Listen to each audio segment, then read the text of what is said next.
तो चलिए आज के इस दिलचस्प एक्सप्लेनर की शुरुआत करते हैं। बाहर से एकदम परफेक्ट और खुशहाल दिखने वाले एक जॉइंट फैमिली की एक कहानी दरअसल एक गहरा मनोवैज्ञानिक जाल है। ये पूरा विश्लेषण हमें दिखाएगा कि कैसे लालच, शक और गहरे दबे हुए रहस्य दुनिया के सबसे मजबूत माने जाने वाले रिश्तों को भी अंदर से पूरी तरह खोखला कर सकते हैं। जरा कल्पना कीजिए, एक बहुत ही आदर्श और बड़ा सा परिवार है। सब हंसी खुशी साथ रहते हैं। लेकिन क्या होगा अगर इस परिवार को पूरे 30 दिनों के लिए एक पुराने वीरान बंगले में रहने के लिए कहा जाए? वो भी तब जब दांव पर एक बहुत बड़ी दौलत लगी हो। आज हम इसी रहस्यमयी सोशल एक्सपेरिमेंट की गहराई में जाने वाले हैं।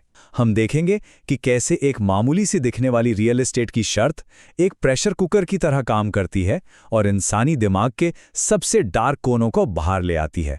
इस कहानी की शुरुआत होती है एक अजीबोगरीब शर्त से, एक ऐसा ऑफर जिसे शायद ही कोई ठुकरा सके। होता यह है कि परिवार के एक सदस्य अमित को अचानक एक अप्रत्याशित फोन कॉल आता है।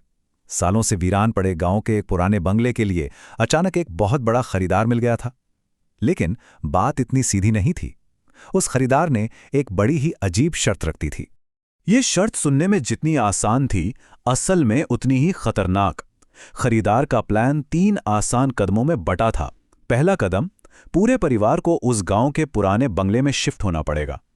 दूसरा कदम, उन्हें वहां बिना रुके लगातार 30 दिनों तक रहना होगा, शायद ये साबित करने के लिए कि घर वीरान या भूतिया नहीं है। और तीसरा कदम, इस शर्त को पूरा करने के बाद एक बहुत बड़ी प्रॉपर्टी डील फाइनल होगी। ये इतना बड़ा जाल था जिसने पल भर में पूरे परिवार की आंखों पर लालच की पट्टी बांध दी थी। बस 1 महीना, अगर सब ठीक रहा तो डील उस कीमत पर फाइनल होगी जिसकी हम कल्पना भी नहीं कर सकते। परिवार का ये सोचना उनके अंधे आशावाद को साफ साफ दिखाता है। सबको लगा कि ये तो बस एक पिकनिक या एडवेंचर जैसा होगा। किसी के भी दिमाग में ये बात नहीं आई कि पूरे 30 दिन एक साथ एक वीरान जगह पर रहना उनके परिवार की नींव को कितनी बुरी तरह हिला सकता है। ये एक ऐसा भ्रम था जो बहुत जल्द टूटने वाला था। और जैसे ही परिवार उस गांव के बंगले में कदम रखता है, जिम्मेदारियों का भारी बोझ उनके आदर्श मुखौटे में दरारें डालने लगता है। वहां पहुंचते ही उनका हॉलिडे वाला सारा भ्रम एक झटके में टूट जाता है। दीवारों से गिरती पपड़ियां, आधी खुली खिड़कियां और हर तरफ फैली धूल। अब उनके सामने सबसे बड़ी चुनौती थी रोजमर्रा के काम, साफ सफाई, खाना बनाना और पानी बिजली का जुगाड़ करना। ये सब अब उन्हें खुद ही करना था। आइए देखते हैं कि समय के साथ ये तनाव कैसे बढ़ता चला गया। पहले दिन तो बड़ा उत्साह था, किसने क्या काम करना है ये आसानी से तय हो गया। लेकिन महज 5वें दिन तक आते आते ये उत्साह पूरी तरह से थकान में बदल गया। घर के कामों को लेकर तीखी बहसें शुरू हो गई। और तीसरे हफ्ते का हाल तो पूछिए ही मत। हर रिश्ता गहरे शक और कड़वाहट के बोझ तले दबने लगा था। एक दिन रसोई से आवाज आती है, मैं ही रोज खाना क्यों बनाऊं, हमें काम रोटेट करना चाहिए। ये सिर्फ नेहा और काव्या के बीच की कोई आम बहस नहीं थी। अंतहीन खाना पकाने और सफाई करने के भारी बोझ ने उस हैप्पी जॉइंट फैमिली की इमेज को चकनाचूर कर दिया था। ये उस असंतोष की बस एक शुरुआत थी जो अब धीरे धीरे पूरे घर को अपनी चपेट में लेने वाला था। ये शारीरिक थकान तो बस एक शुरुआत भर थी। जल्द ही इसने पैसों के लालच और गहरे शक की शक्ल ले ली।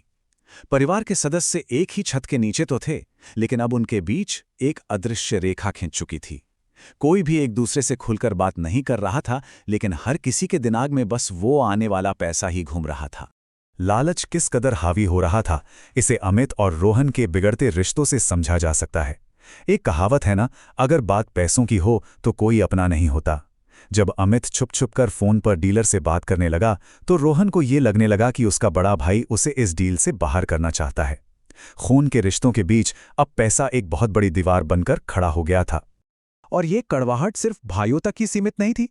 रसोई में गैस और सफाई को लेकर महिलाओं के बीच भी रोज ताने बाने बुने जा रहे थे। जब जिम्मेदारी की बात आती है तो सब लोग अपना पल्ला झाड़ लेते हैं, लेकिन हिस्सा लेने हर कोई आ जाता है।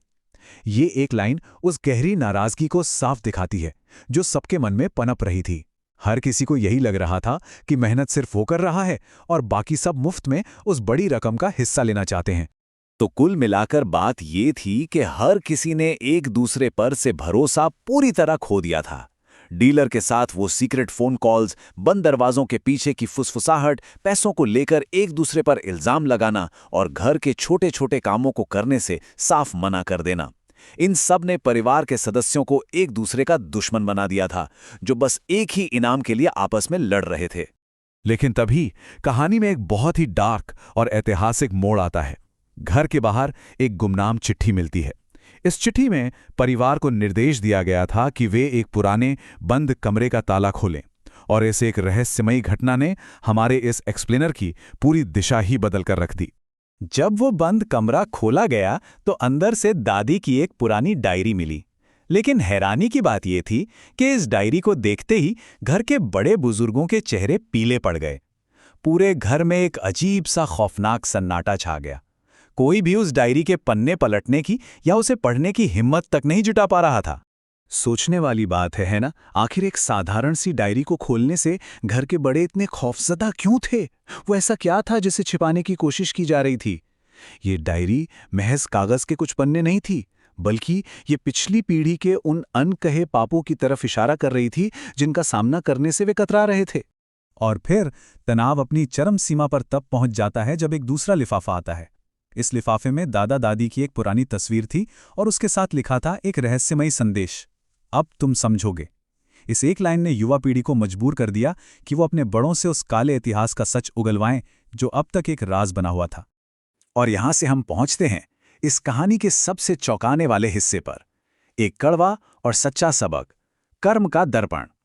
अब वक्त आ गया था उन चेहरों से नकाब हटने का जिन्होंने इस पूरी डील की योजना बनाई थी। और यकीन मानिए, जो सच सामने आया उसकी कल्पना किसी ने सपने में भी नहीं की थी। असली सेटअप ये था कि वास्तव में कोई खरीदार था ही नहीं।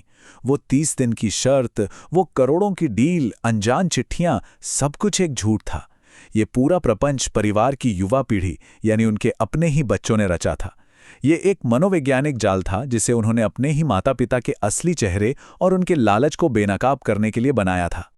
यही इस पूरे एक्सप्लेनर का सबसे बड़ा भावनात्मक और कोर मैसेज है, अतीत और वर्तमान का टकराव।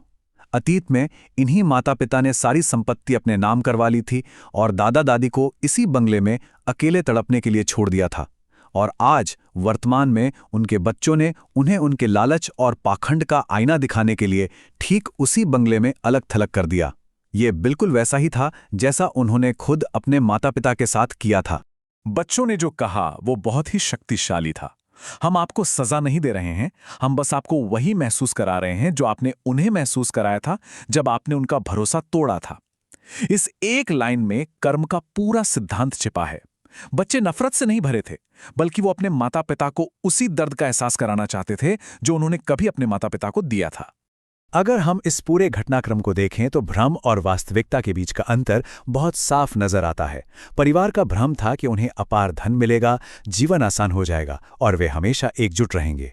लेकिन वास्तविकता ये थी कि बंगले से बाहर निकलने के बाद उनके हिस्से में आया सिर्फ जीवन भर का अपराध बोध, एक हमेशा के लिए टूट चुका विश्वास और एक ऐसा स्थायी अलगाव जिसने परिवार की नींव को पूरी तरह नष्ट कर दिया। अंत में एक खामोश लेकिन चुभने वाला सच सामने आता है। लालच के नतीजे हमेशा स्थायी होते हैं। बीता हुआ समय और एक बार टूटा हुआ विश्वास कभी लौटकर वापस नहीं आता। इस घटना के बाद परिवार के बड़े सदस्य चाहकर भी कभी एक दूसरे से नजरें नहीं मिला सके। उनकी गलतियों का बोझ हमेशा के लिए उनके कंधों पर रह गया। और इसी के साथ हम एक बहुत ही गहरे सवाल पर आके रुकते हैं। जो रिश्ते बाहर से एकदम परफेक्ट और बेदाग नजर आते हैं, उनकी सतह के नीचे असल में कौन सी छिपी हुई सच्चाइयां होती हैं?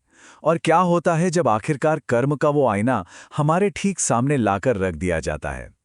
इस एक्सप्लेनर के बाद ये सोचने वाली बात है कि क्या हमारे रिश्तों की बुनियाद वाकई ईमानदारी पर टिकी है या फिर सब बस किसी डील का ही इंतजार कर रहे हैं? Thanks for watching my videos. Please like and subscribe.